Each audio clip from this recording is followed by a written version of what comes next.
Very good evening from rainy Rockfest, and this time I have 6 questions for George Harris of the Raven Age. And first I would ask about your current changes in the lineup, because your newest guitarist Tommy Gentry replaced Tony Marway. Yeah. So what has it been like to play with him so far? It's been great. Like, we've just finished like 6 shows playing around France with Volbeat.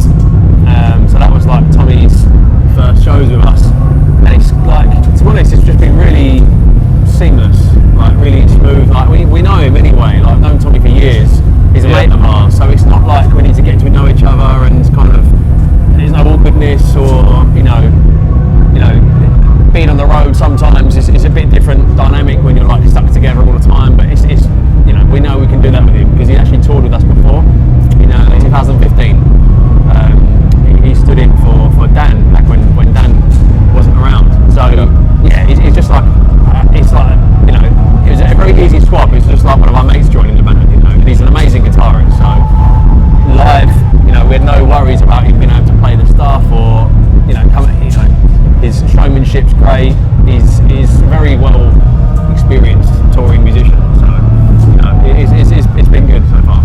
All right, and for example, if you think about the issues in the musical point of view, so what new does he bring to the band, to the future? Well, for starters, he's really a phenomenal guitar player. That's like his main thing he's going to bring. He's an out-and-out lead guitarist, which is kind of like Tony built himself up to be a great guitar player, lead-wise and stuff. But he was more of like he's more interested in kind of like writing and also it wasn't his first sort of natural style. Tony, like he wanted to do heavier music all the time, like which is exactly what he's got to do, and he wanted to be a vocalist. So he's gone off to do that essentially. Tommy, he really is like a great lead guitar player. Not only that, he's like a great pianist. We worked with him on the previous record we did, Exile, and we did like a live streaming event. He did all the piano parts for that. He played with us. He did a lot of string arrangements and stuff like that. So he's just a very well-rounded musician, essentially. Yeah, and actually you have there's two more new songs on the Exile album. So have you already played them yet on stage, or are you going to play them this year? We have played. Did we play both of them? Yes, we did. We played them we did a UK run in December, and we played both of them on that tour.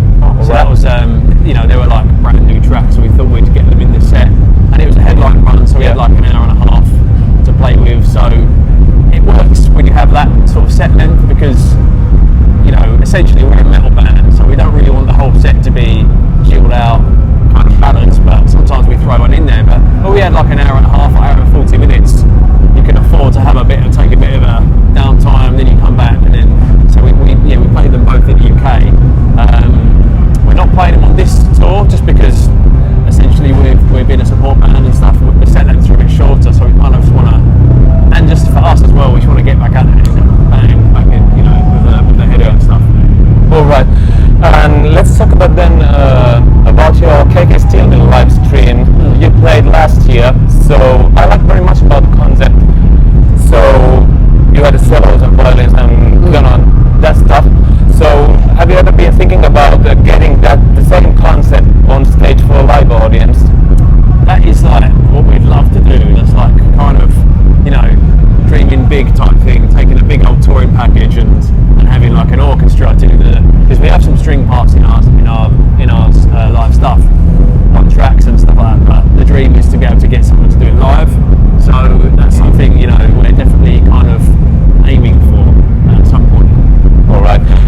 And I got to know that apparently you are making a new studio album, or it's in the works. So can you tell us something about it?